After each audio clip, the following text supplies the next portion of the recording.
mama ceśvaraḥ. Sarveṣāṁ mama ceśvaraḥ. Sarveṣāṁ mama ceśvaraḥ. Saesha bhagavāḻ liṅgais. Saesha bhagavāḻ liṅgais. Tribhir etair adhokṣajaḥ. Tribhir etair adhokṣajaḥ. Svalakṣita-gatir brahman. svalakṣita-gatir brahman. Sarveṣāṁ mama ceśvaraḥ. Sarveṣāṁ mama ceśvaraḥ.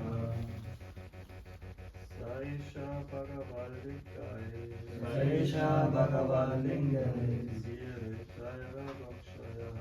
Tribhir etair adhokṣajaḥ.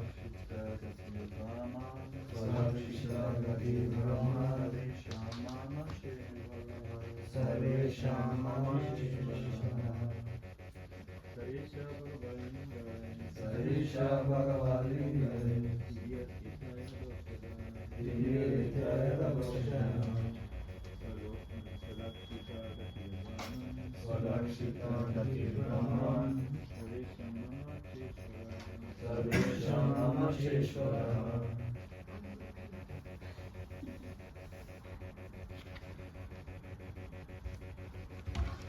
Saesha bhagavāḻ liṅgais. Saesha bhagavāḻ liṅgais. Tribhir etair adhokṣajaḥ.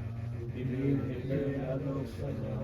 Svalakṣita-gatir brahman. svalakṣita-gatir brahman. Sarveṣāṁ mama ceśvaraḥ.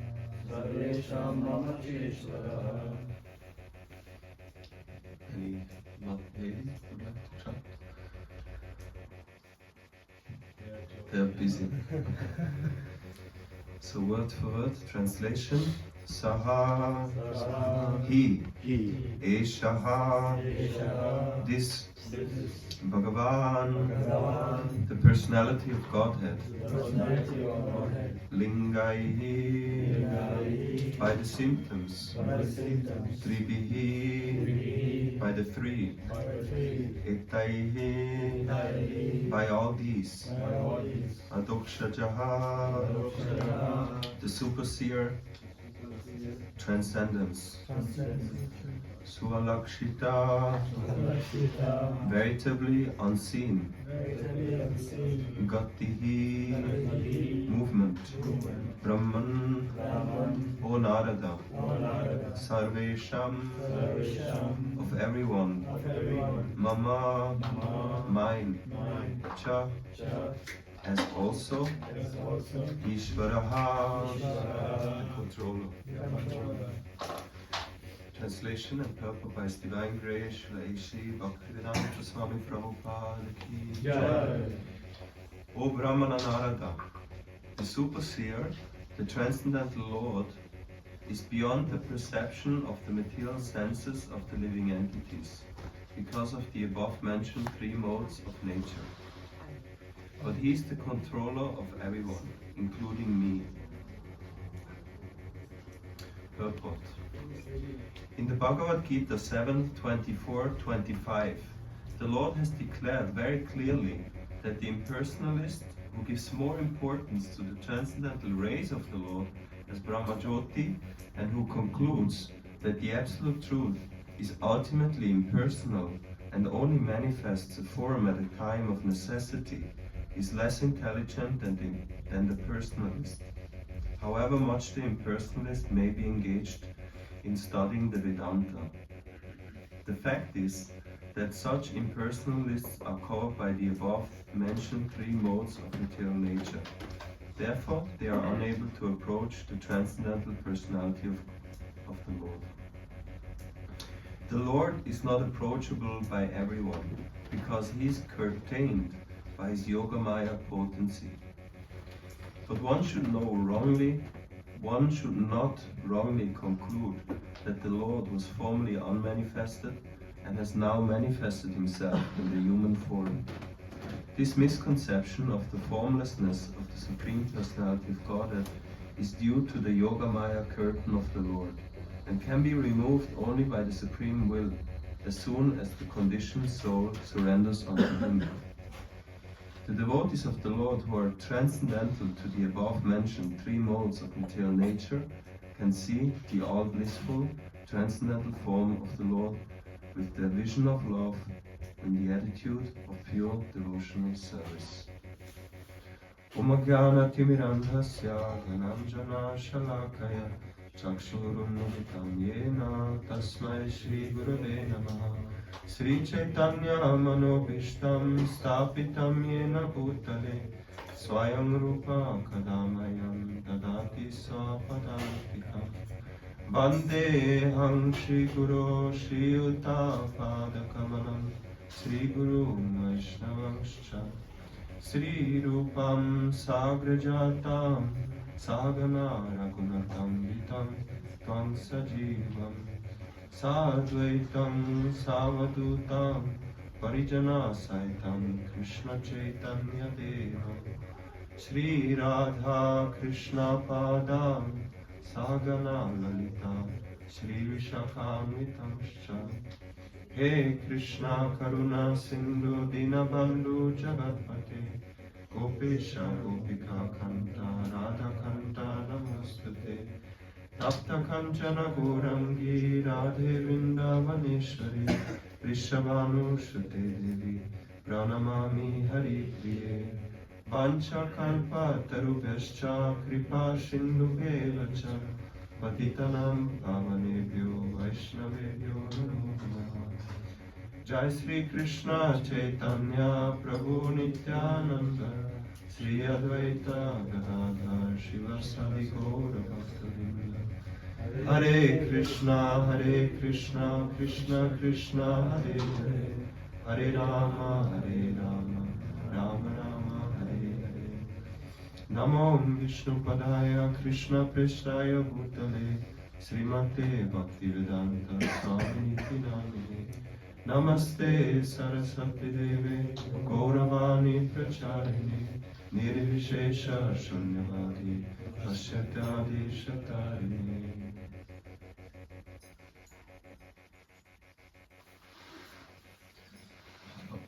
Hello, Yeshis.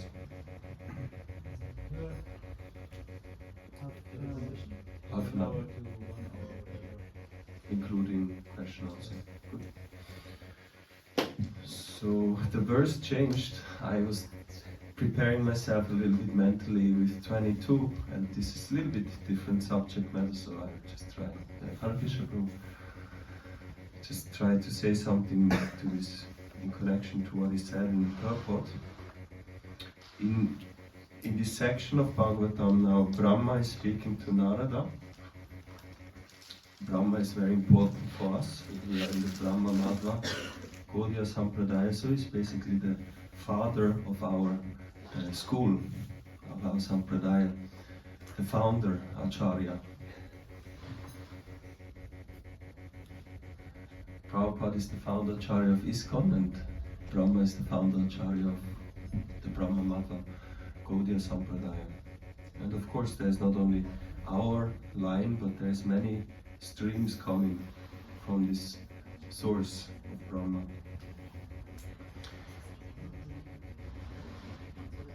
And we hear Brahma speaking repeatedly in Srimad Bhagvatam. I think in the no, I'm not sure, but especially we have one important part coming up in the 9th chapter, the Chatur Shloki. Brahma speaks the Chatur Shloki. These are the seed verses of the whole Bhagavatam. The whole Bhagavatam is, the knowledge of Bhagavatam is condensed in these 4 verses, which come in the 4th chapter and the 9th chapter.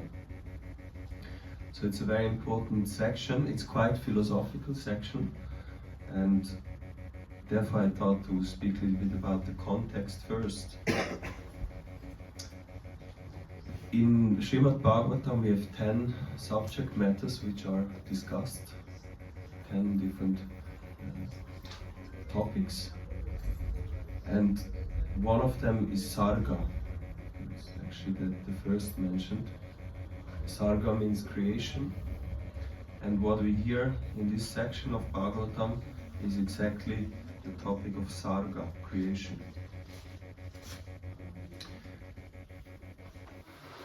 And why does the Bhagavatam speak about creation? in order to understand that, it's always very valuable to put what is said in a particular point into perspective to the actual goal of Bhagavatam. And we know that the Srimad Bhagvatam is gradually leading us to the culmination of all knowledge in the 10th canto, which is, and that's the 10th topic of Bhagavatam, the summum bonum, meaning the Supreme Personality of Godhead and His existence, and especially how He interacts with His devotees. So in the 10th canto, we find how Krishna manifests His pastimes in this world. And we can see even from Srila Prabhupada's example how important that 10th canto is, that when he came to the West and initially started to translate Bhagavatam from the first canto onwards, but then he was not sure if he's going to make it to the 10th canto, so he gave the 10th canto prior to completing all the other cantos in the Krishna book form, which he called a summary study book. So, and we know those who read Krishna book, he gave it. He always tried to give the context to what is said, because why? Usually you should only read the 10th canto after going through the 9. But him knowing the necessity of devotees, knowing about this ultimate goal where Bhagavatam wants to bring us, he translated it, and always, especially when sections come up which are a little bit difficult for the conditioned soul, he will give a lot of purport and explanation.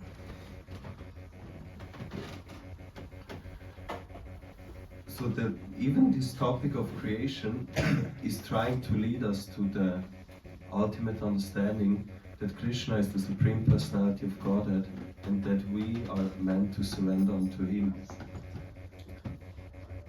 But, and again in connection to what I just said with the Krishna book, if we don't understand who Krishna really is, our approach to Him will be faulty. It will be maybe perverted. Like we know in history, there has been many who worship Krishna, but not in the right mood. There's different sahajas who worship Krishna, but not properly. They misunderstand Him. They misunderstand His identity. And this subject matter of creation, and then later on also we hear about the sub-creation, that's now Brahma, interestingly, he's speaking about the creation, and Brahma, who is then the main agent to enact the sub-creation, meaning whatever happens in this universe, everything we can perceive in this universe, and even most of the things we cannot perceive, Brahma is the one who is the architect, the creator. But here Brahma is speaking about the creation, which is not really his task, but he's qualified to speak about it. And this aspect of creation and sub-creation is so important, because in the Bhagavad Gita also we hear again in the Chatur Shloki, in the first verse, Aham sarvasya prabhavo matta sarvam pravartate iti mata bhajanteman buddha bhava samanditaha. It is said that if somebody understands that everything which is existing comes from the Supreme Lord, then one can actually become a devotee. And we see that again and again coming up in the scriptures. We also in Bhagavad Gita we have this verse, Bahunam Janmanam Ante Jnanavan Mam Prabhatyante Vasudeva Sarvam Iti Samahatma Sudurlabha. That after many births one understands that Krishna is the Vasudeva Sarvam Iti, actually everything is Him. And in the Chatur Shloki, Brahma will also say, not Brahma, it's I think Vishnu speaking, is saying how before anything existed, only He existed. And when everything will be destroyed, he will exist. So always the same point coming out in the essence, which is the sambandha-gyan, the fundamental understanding. And of course our problem now, and maybe we can connect this with this purport, our problem now, which in the next verse of the chapter Shloki comes, is that we see things and we don't understand how this is actually Krishna. And that's a beautiful explanation of what is actually Maya. Whenever somebody sees something and don't see the connection to Krishna, that is Maya.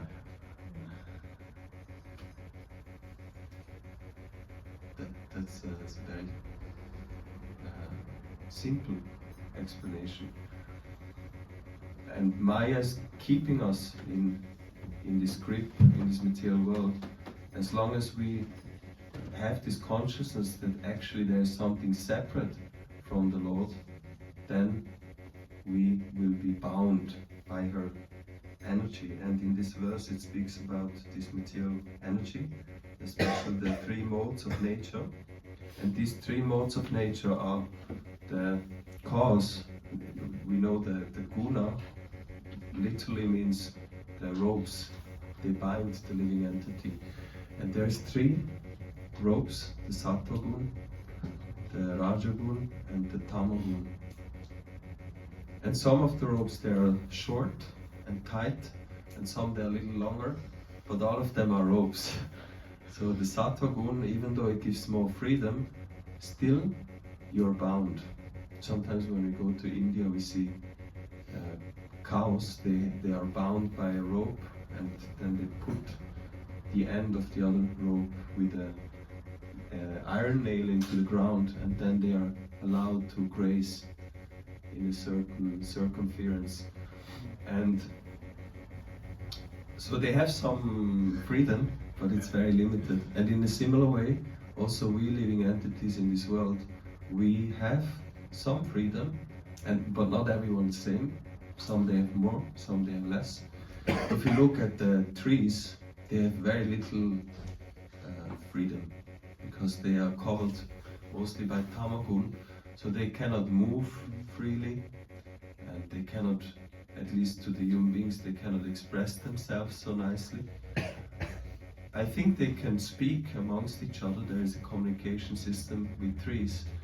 I remember some time ago, one scientist wrote a book how trees, they communicate via their roots on the ground. There is a huge communication system going on, which we only came to know recently through scientific research. But obviously the trees, they have much less freedom. Srila Prabhupada often speaks about the trees that in the winter, when it's cold, it's windy and snowy, and we come inside, the tree cannot, it has to stand in the snow, in the wind, in the rain.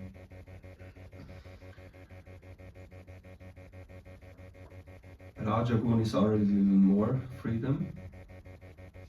Actually, most of the human beings are in Rajagun. They are very active, they move a lot. Rajagun means activity. And we see in human society nowadays there's a lot of movement. Srila Prabhupada also once, he complained about this traffic. He grew up in a different time in Kolkata. They didn't have so many cars, and especially coming to the West, he was really shocked to see what was the amount of traffic.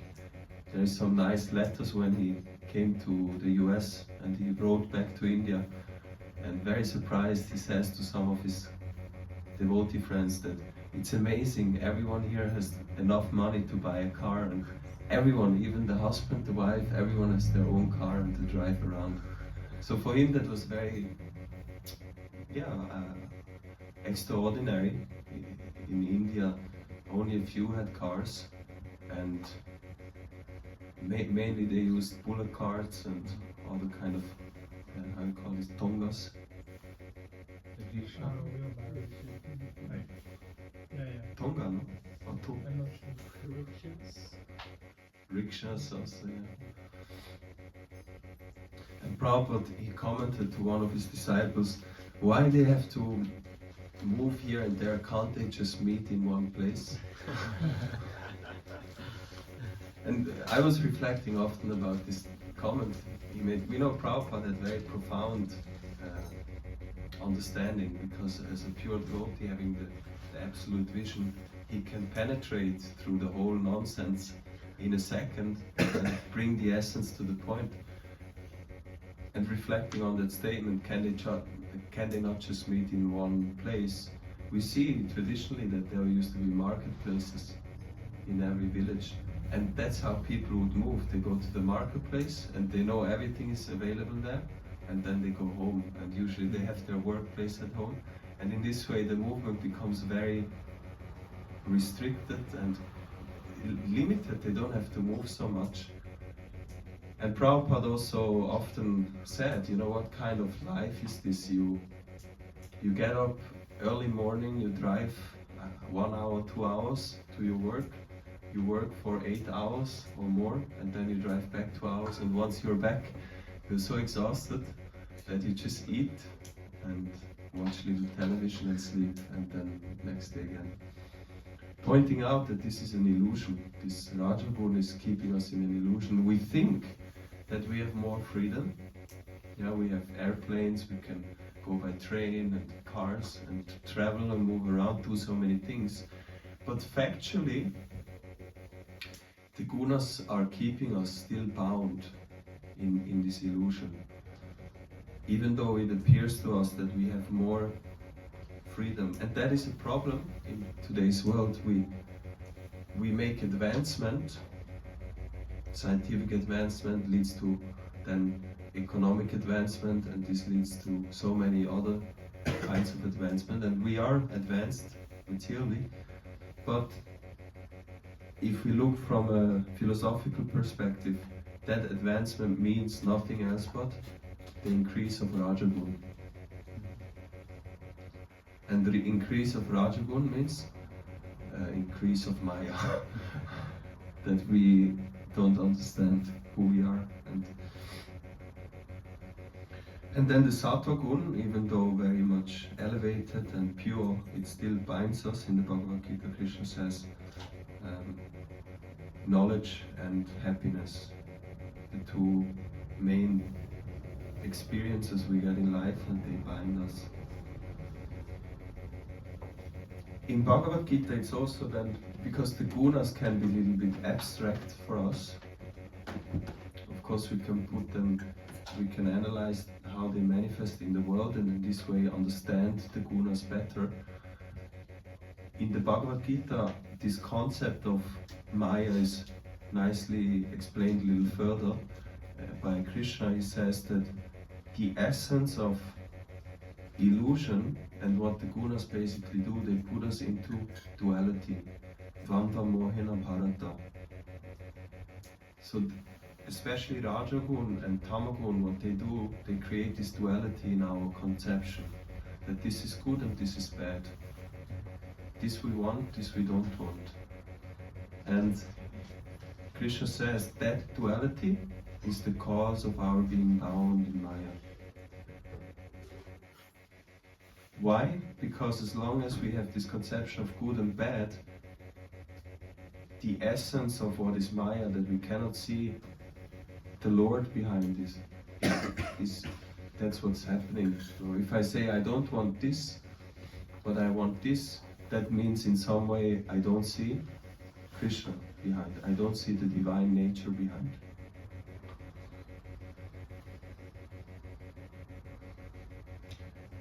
And then in the purport, Srila Prabhupada, he explains here how the gunas, and he says this kind of yoga maya curtain of the Lord. So there's the gunas, and then even beyond the gunas there's the Brahman, the Brahman effulgence, which is also covering the Lord. And the only way to even remove the Brahma Jyoti effulgence is by surrendering. onto Krishna. There is no other way. And why? And Prabhupada also nicely explains, because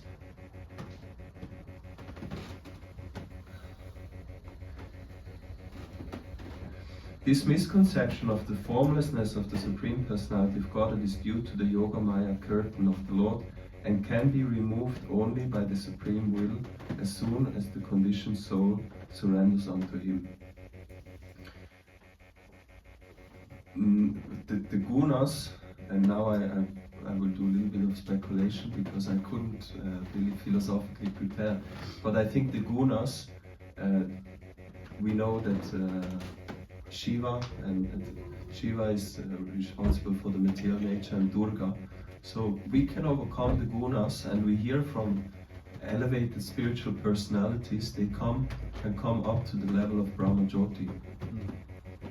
And there is this kind of spiritualists, they appear to be completely aloof from this duality. Exalted personalities, they can take a lot of austerity, and they can say no to so many material allurements. They are not allured because they transcend the modes.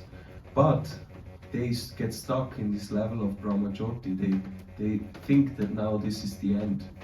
And Prabhupada is saying, to overcome the Brahmajyoti, you need to surrender to Krishna. He's the only way. And that is also the essence of our practice in what Mahaprabhu came to teach us. We know that Bhagavad Gita was spoken 5,000 years ago. And even though this knowledge was available, nobody really understood what Krishna said in Bhagavad Gita when he said Sarva Dharma Parityaja Mamekam Sharanam Braja Aham Tvang Sarva Papebhyo Mokshayishyami Ma Shuja. Krishna said already that you just surrender, and then all your troubles will be gone and I will take care of you. And Arjuna, he gave this example, he did it. However, afterwards, humanity didn't really understand how to follow that instruction properly. And that's why Chaitanya Mahaprabhu came to teach human beings how to practically surrender. There's this song by Bhaktivinoda Thakur, Sri Krishna Chaitanya Prabhu Jive Doya Kori Swaparshada Siya Dhama Saha Avatari. That Mahaprabhu, he appeared with his whole dham and all his associates, and then later on Bhaktivinoda Thakur says Shikaye Sharanagati, that he came to teach the process of surrender, Sharanagati. And our acharyas, they have then explained this process very elaborately, that there is 6 different aspects: to accept whatever is favorable, to reject whatever is unfavorable, to accept the Lord as one's protector, as one's maintainer, humility, and self-surrender. These are the 6 aspects which Mahaprabhu in his life, he exemplified that process by all his activities to show us how we can overcome our conditioning, the bondage, and ultimately realize the absolute truth of Krishna.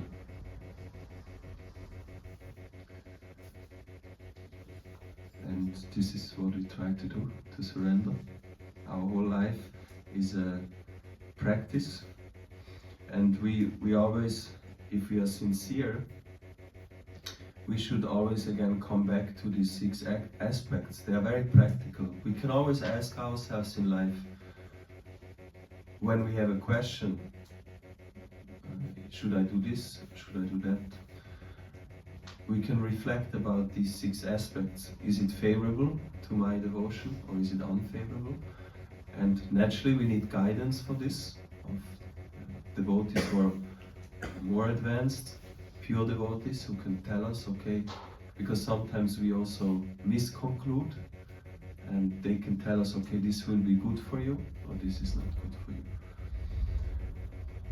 However, even though the whole process is very complex, There is one essential point which Mahaprabhu gave us in this process of surrender, which we can always take as a guiding point.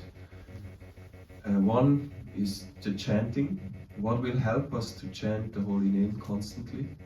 If we see something is disturbing us in chanting, then we should try to rectify it. Because that is his teaching, that we should endeavor to always chant. And some things, they distract the mind from the chanting. Prabhupada gave us the 4 regulative principles. Why? Because if we don't follow a certain basis of lifestyle, we will not be able to chant properly. Our mind will be too much absorbed in the material energy. And then Mahaprabhu gave one specific instruction for our everyday life. He said that whomever you meet, you tell them about Krishna. And that, some of our acharyas, they explain, that is actually the essence of what Krishna said in Bhagavad Gita, that the essence of our surrender is that we stop speaking nonsense and just speak about him, what he said or what the devotees said, and try to enlighten other living beings. That's where we see if somebody is really surrendered or not. We also hear in Upadeshamrita, Vacha Vegam, Manasa Krodha Vegam, that it starts with the speech, the tongue. Prabhupada also quotes that the frog, who's not able to control the tongue by quacking, and then he will attract the snake. I once heard somebody saying to me, actually this example is not valid because the snake doesn't have ears. They cannot hear the quacking of the frog. But the idea is given that the frog, due to him, just quacking, he's attracting death into his life. Prajalpa should be given up. And not just that we do mauna and not speak anything, but we can speak about Bhagavatam, Bhagavad Gita, the scriptures, our devotional service, etc. And in this way, we surrender to the Lord. So I can end here, just some thoughts on surrendering and overcoming the 3 gunas, what is mentioned in this purport. And maybe someone would like to add. Charu Prabhu, Neela Madhav Prabhu, right? You live in Berlin? You live in Cologne? Or if anyone has a question.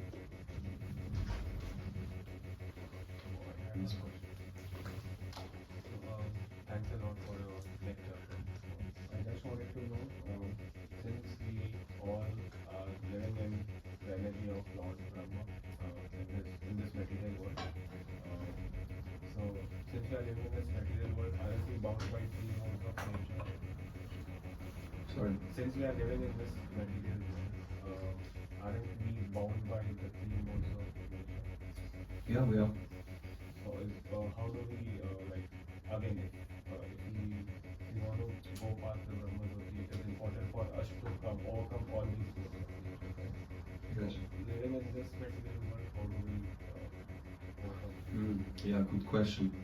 Since this material world is made out of the 3 modes, and in this way we can understand, as long as one is under the grip of the 3 modes, then how can we in this world already transcend?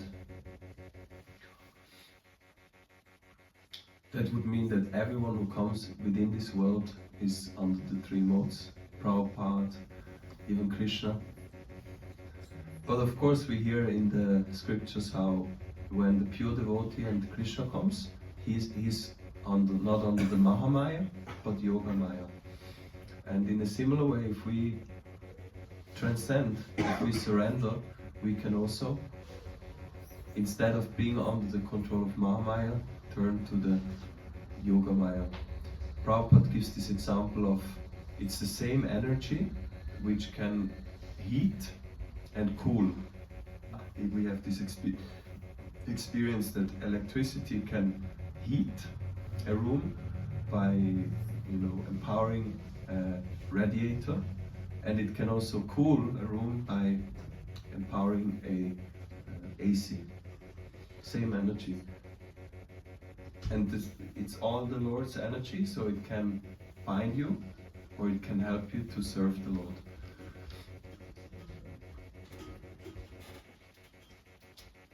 So it's possible to overcome. Yeah, but only, Krishna says in Bhagavad Gita, Daiviyesha gunamai mama maya duratera mam evayu. Sorry, Prabhupada. Mama maya duratera. Actually, he says these three modes are impossible to overcome, but one surrenders to him, they can overcome. So it's again this point of surrender, which Prabhupada explains also in the purport to Sarvadharma Parityaja, that it's a process, this surrendering. And we see in the life of Arjuna how he played the part of a conditioned soul and he was covered, but by following the process of surrender, for him it took just a few minutes, he got again freed from Maya and he understood, okay. Another example which I actually wanted to briefly speak about is Brahma himself. Now we hear Brahma speaking about the creation, but there was a point in time where he was in illusion. We remember how he was born and he only saw dark, he didn't know where he is. And then by surrendering to the instruction, he heard this sound tapa. He started to do devotional austerity, and by that he surrendered. He surrendered to the instruction. He performed devotional service, and then he got enlightenment. He got darshan of the Lord, and that's why he can now explain it to us. So there is a hope for us that if we follow the same process, even though now we are not in the position to understand many of the things, if we surrender, we will become free and situate ourselves in Krishna consciousness. Yes. So I have a question. Thank you so much, Prabhu, for the wonderful class. My question is also about gunas, Prabhu. Sorry, because we are speaking a lot about gunas. So the question is like, time to time we hear that like when we want to do something, or we have this passion of doing something or achieving something, that's like Rajaguna. And you said when we do something like with Rajaguna, we are also illusion, right, Prabhu? So Prabhu, like, what is the thing that it changes? Is it our consciousness? Like we just shift our consciousness of, like, out from the passion to a position that we want to do it for Krishna.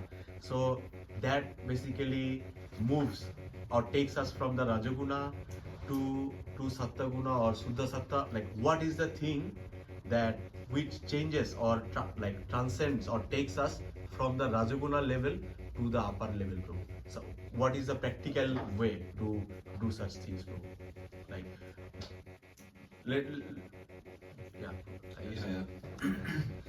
how to dovetail our yes, bro. nature, which is naturally in Rajaguna.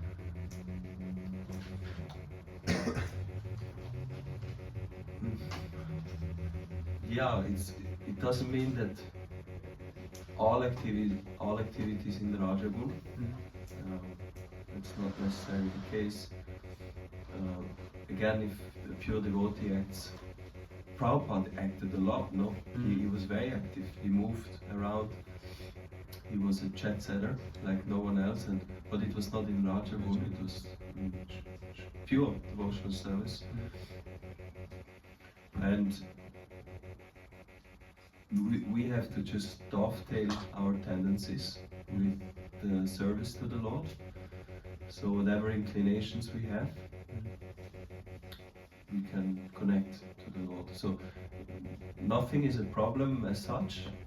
The problem is again that it's not connected to the Lord. Then it's Maya. And one particular point which helps there is that we are not attached to the fruits of our activities.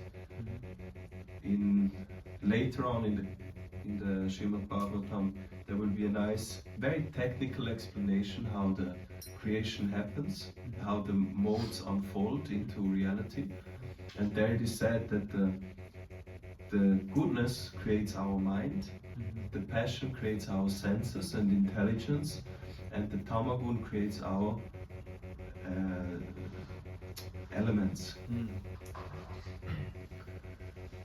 And therefore, in order to overcome the lower modes, we have to become free from our attachment to having some material fruit in the form of some object, and also the attachment to that our senses receive something. We know that devotion service means to give it to the senses of Krishna, and we are not attached to how our senses receive something that becomes. And so that's a practice. We have to practice how to do it always for Krishna, whatever we do. If we work, and then there's different ways. If we work and we can give the fruit of our work to Krishna, we can work for him directly. Thank you. Okay, then I think we can end here. Thank you again. Nantara Srimad Bhagavatam ki Jai. Srila Prabhupada ki Jai. Ananta Koti Vaishnava Vrinda ki Jai. Gaura Premanande HG Damodar Prasad Prabhu ki Jai.